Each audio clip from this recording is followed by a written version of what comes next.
Welcome to Penrose Learning, where we make understanding easy.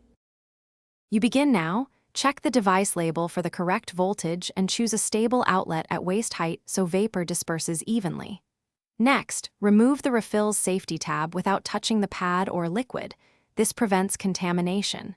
Insert the refill firmly into the unit until it clicks, then plug the unit in.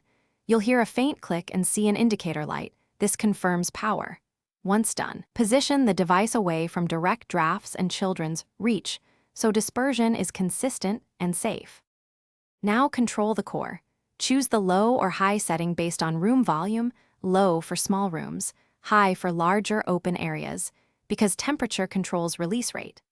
Once set, run the unit continuously for 30 to 60 minutes to reach an effective vapor concentration. Intermittent use reduces efficacy. Make sure doors and windows stay closed while establishing distribution. Open vents only after the initial run. Make adjustments for pets or sensitivity by lowering the setting, and monitor the indicator light. Finish by replacing the refill when the indicator or hours listed by the manufacturer show empty. This keeps performance consistent. Unplug the unit before swapping refills and wipe external surfaces with a dry cloth. Do not submerge in water. For troubleshooting, if mosquitoes persist, make sure the plug is powered, the refill is not expired, and the unit is centrally placed away from obstructions.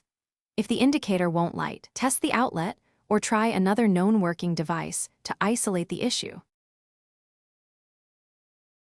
Thanks for watching. If this was helpful, leave a like and consider subscribing. See you next time.